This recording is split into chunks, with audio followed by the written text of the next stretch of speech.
સરકારી કોલેજ દીવ કેવડી મુકામે એડમિશનની શરૂઆત. GCAS દ્વારા સરળતાથી કોલેજમાં મેળવો પ્રવેશ.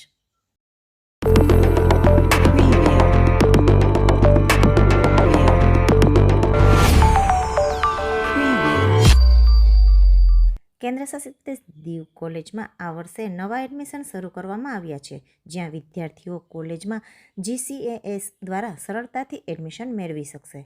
દીવ કોલેજમાં દરેક વિષયના નિષ્ણાંત પ્રોફેસર તથા દરેક સુવિધા ઉપલબ્ધ છે. દીવ કોલેજ દ્વારા વિવિધ જાગૃતતાના કાર્યક્રમો પણ આયોજિત કરવામાં આવી રહ્યા છે. દીવ કોલેજમાં 12 પાસ બાદ કોલેજમાં એડમિશન માટે આમંત્રણ આપવામાં આવી રહ્યું છે. દીવ કોલેજમાં વિદ્યાર્થીઓ આર્ટ્સ, કોમર્સ અને સાયન્સ ફેકલ્ટીમાં અલગ અલગ વિષયોમાં અભ્યાસ કરી શકશે. સરકારી મહાવિદ્યાલય દીવના ગાઈડલાઇન્સ એન્ડ કાઉન્સિલિંગ કમિટી દ્વારા દીવના વિદ્યાર્થી GCAS દ્વારા એડમિશન પોર્ટલ પર ફોર્મ ભરવું તેમજ દીવમાં ભણવામાં આવતા વિષય અને સુવિધા માટે અવેરનેસ કાર્યક્રમનું પણ આયોજન કરવામાં આવી રહ્યું છે.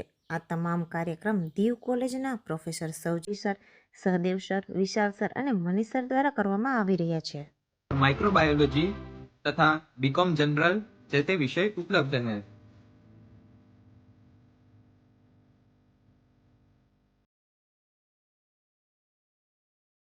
इन विषयों के साथ ही well educated and well qualified अध्यापक भी उपलब्ध है.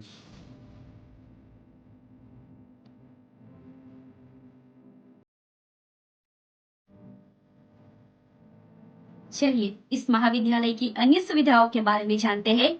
यहाँ पर भारत सरकार द्वारा NCC और NSS जैसी शाखाएं भी कार्यरत है।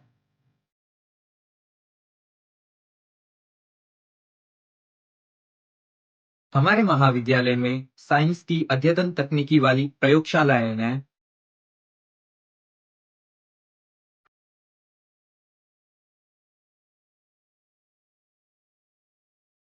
तथा लड़कियों के स्वास्थ्य के लिए जिम की सुविधा भी उपलब्ध है.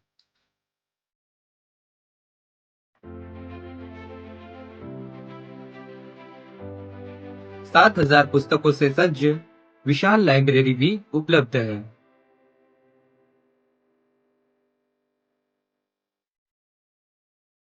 प्राथमिकता को ध्यान में रखते हुए यहाँ पर कंप्यूटर लैब की सुविधाएं तथा आधुनिक तकनीकी और वातानुकूलित क्लासरूम है।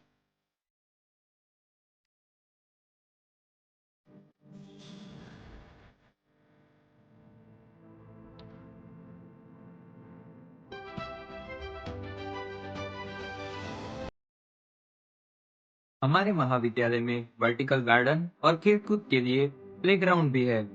हमारे महाविद्यालय का प्रांगण प्राकृतिक सौंदर्य से भरपूर है, जहाँ पर आकर हमें शांति मिलती है.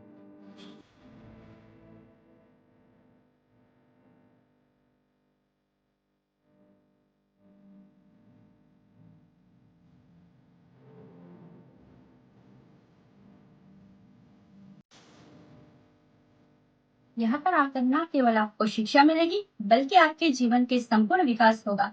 एक बार हमारे महाविद्यालय की अवश्य मुलाकात है। अधिक जानकारी के लिए नीचे दिए गए मोबाइल नंबर पर संपर्क करें। ગુજરાત કોમન એડમિશન સર્વિસીસ જીકેસ પર એડમિશન ફોર્મ ભરવા માટેની પ્રક્રિયા. સૌપ્રથમ gcas.gujgov.edu.in વેબસાઇટ પર જવું. જીકાસ પર રજિસ્ટ્રેશન પ્રક્રિયા પૂર્ણ કર્યા બાદ તમારા રજિસ્ટર મોબાઈલ નંબર પર જીકેસ દ્વારા મોકલી આપવામાં આવેલ યુઝરનેમ અને પાસવર્ડનો ઉપયોગ કરી અહીંથી લોગિન કરવાનું રહેશે. લોગિન કર્યા બાદ તમે સ્ક્રીન પર જોઈ શકો છો તે પ્રકારનું ડેશબોર્ડ ખુલશે. ડેશબોર્ડમાં દર્શાવ્યા મુજબ અહીં આપેલ વિવિધ વિકલ્પની વિગતવાર માહિતી ભરવાની રહેશે. વિકલ્પવાર જેમ જેમ વિગતો ભરવામાં આવશે અને સંપૂર્ણ હશે તેમાં લીલા રંગનું ટીક માર્ક આવી જશે અને જે વિકલ્પમાં વિગત અધૂરી કે ભરવાની જ બાકી હશે તે પેન્ડિંગ તરીકે જોઈ શકશે, જેથી તમે તમારી બાકી રહેલી વિકલ્પોની વિગતો સરળતાથી પૂર્ણ કરી શકશો. અહીં સૌ પ્રથમ તમારે પેમેન્ટ કરવાનું રહેશે. જ્યારે તમે ઇનિશિએટ પેમેન્ટ પર ક્લિક કરશો એટલે તમને પેમેન્ટ પેજ જોવા મળશે, જેમાં પેમેન્ટ માટેના વિવિધ વિકલ્પો ઉપલબ્ધ હશે, જેમાંથી તમને અનુકૂળ વિકલ્પ પસંદ કરી પેમેન્ટ પ્રોસેસ પૂરી કરવાની રહેશે. તેનું સ્ટેટસ તમે ડેશબોર્ડ પરથી જોઈ શકશો. પેમેન્ટ સફળતાપૂર્વક થઈ ગયા બાદ તેની રિસિપ્ટ તમે ડેશબોર્ડ પર આપેલ પેમેન્ટ સ્ટેટસની બાજુમાંથી ડાઉનલોડ કરી શકશો. જો તમારું પેમેન્ટ સફળતાપૂર્વક થઈ ગયું છે પરંતુ ડેશબોર્ડમાં પેમેન્ટ સ્ટેટસ પેન્ડિંગ દર્શાવતું હોય તો તમારે ડેશબોર્ડ સ્ક્રીન પર પેમેન્ટ સ્ટેટસની બાજુમાં આપેલ રિફ્રેશ બટન પર ક્લિક કરવું, જેથી આપના પેમેન્ટનું સ્ટેટસ અપડેટ થઈ જશે. ત્યારબાદ તમારે તમારી પ્રોફાઇલ બનાવવાની રહેશે. તેના માટે તમારે અહીં આપેલ પ્રોફાઇલ બટન પર ક્લિક કરવાનું રહેશે, જ્યાં સૌ પ્રથમ પ્રાથમિક માહિતી દાખલ કરવાની રહેશે, જેમાં તમારો course, application number, mobile number અને ઈમેલ આઈડી પહેલેથી જ દાખલ થયેલ હશે. ત્યારબાદ અરજદારે ફોર્મમાં માંગ્યા મુજબની માહિતી દાખલ કરવાની રહેશે. પ્રાથમિક માહિતી દાખલ કર્યા બાદ રહેઠાણની વિગતવાર માહિતી પૂરી પાડવાની રહેશે, જેમાં અરજદારનું હાલના સરનામાની વિગતો દાખલ કરવાની રહેશે. અને જો તમારું હાલનું સરનામું અને કાયમી સરનામું બંને એક જ હોય તો અહીં જે બોક્સ આપ્યું છે તેમાં ક્લિક કરવું. ત્યાર પછી અહીં તમને ધોરણ 10ની વિગતો પણ ભરવાની રહેશે, જેવી કે પરીક્ષા પાસ કર્યાનો મહિનો, વર્ષ, સીટ નંબર અને ટકાવારી. ત્યારબાદ અહીં તમારો તાજેતરનો ફોટોગ્રાફ્સ અને સહી અપલોડ કરવાની રહેશે. અરજદાર પાસે ફોટોગ્રાફ 5 MBનો અને સહી 2 MBની મહત્તમ સાઇઝના તાજેતરના હોવા આવશ્યક છે. તમામ માહિતી ભરાઈ ગયા બાદ એકવાર તમારી બધી માહિતી ચકાસી લઈ સેવ અને નેક્સ્ટ પર ક્લિક કરો. ત્યારબાદ તમારી સમક્ષ એક નવું પેજ આવશે, જે હશે શૈક્ષણિક વિગતો અંગેનું. સૌથી પહેલાં અહીં આપેલ વિકલ્પ પૈકી પૂર્ણ થયેલ કોર્સ પસંદ કરવાનો રહેશે. ત્યારબાદ જો તમે ધોરણ 12ની પરીક્ષા પૂર્ણ કરેલ હોય તો અહીં આપનું પરીક્ષાનું બોર્ડ, પરીક્ષા પાસ કર્યાનું વર્ષ, મહિનો, સીટ નંબરની માહિતી પૂરી પાડી ફેચ ડેટા પર ક્લિક કરશો એટલે તમારી માર્કશીટ મુજબની માહિતી ફોર્મમાં આવી જશે. જો તમારો ડેટા ફેચ બટન પર ક્લિક કરવાથી નથી આવી રહ્યો તો તમે એન્ટ્રી કરેલ પરીક્ષા પાસ કર્યાનું વર્ષ, મહિનો અને બેઠક નંબર ચોકસાઈપૂર્વક ચકાસી લેવા, તેમજ બેઠક નંબરમાં કોઈપણ સ્પેસ કે સ્પેશિયલ કેરેક્ટરનો સમાવેશ થયેલ નથી તે પણ ચકાસી લેવું. જો આટલું કર્યા બાદ ફેચ ડેટા પર ક્લિક કરવાથી તમારી માહિતી ફોર્મમાં નથી આવી રહી તો ફોર્મમાં માંગ્યા મુજબની માહિતી જાતે જ દાખલ કરવાની રહેશે. ત્યારબાદ સેવ અને નેક્સ્ટ પર ક્લિક કરતા તમને કોટા અને એન્ટ્રન્સ પરીક્ષાની વિગતોની માહિતી ભરવા માટેના વિકલ્પો જોવા મળશે. આ વિગતો જો તમને લાગુ પડતી હોય તો જ ભરવાની રહેશે, અન્યથા સેવ અને નેક્સ્ટ પર ક્લિક કરવાથી તમારી સમક્ષ એક નવું પેજ આવશે, જે હશે તમારા પસંદગીની યુનિવર્સિટી નક્કી કરવાના વિકલ્પ માટેનું.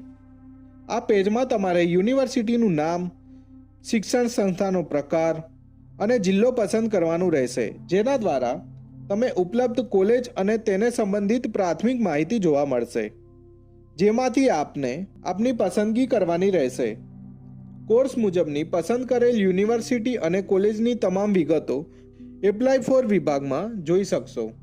હવે સેવ અને નેક્સ્ટ પર ક્લિક કરશો એટલે અરજદારે પૂરી પાડેલ તમામ વિગતો જોવા મળશે, જેને રિવ્યૂ કરી અરજીને ફાઇનલ સબમિટ કરવા માટે અરજદારે અહીં આપેલ બોક્સ પર ટિક કરી સહમતિ આપવાની રહેશે. ત્યારબાદ જ અરજીને ફાઇનલ સબમિટ કરી શકશે. આ રીતે તમે ઓનલાઈન એડમિશન રજિસ્ટ્રેશન પ્રક્રિયા પૂરી કરી શકશો. તમારી એપ્લિકેશનનું સ્ટેટસ ડેશબોર્ડ પર જોઈ શકશો. ડેશબોર્ડ પર આપવામાં આવેલ ઓફરના વિકલ્પ દ્વારા આપની પસંદગી કરેલ યુનિવર્સિટી તથા કોલેજ પૈકી કોઈ પણ યુનિવર્સિટી તથા કોલેજ જો આપને એડમિશન આપવા માંગતી હશે તો તેની વિગતવાર માહિતી અહીં જોઈ શકશો. આપની પસંદગી કરેલ યુનિવર્સિટી તથા કોલેજ દ્વારા એડમિશન કન્ફર્મ થયા બાદ તેની વિગત આપને અહીં આપેલ અલોટમેન્ટ વિભાગમાં જોઈ શકશો. ડેશબોર્ડ પર નોટિસ વિભાગ આપવામાં આવેલ છે, જેમાં તમને યુનિવર્સિટી અને કોલેજની તમામ નવી અપડેટ્સ જાણી શકશો. તો આજે જ જીકેસ પર તમારું રજિસ્ટ્રેશન કરો અને તમારા સપનાની કોલેજમાં પ્રવેશ મેળવો.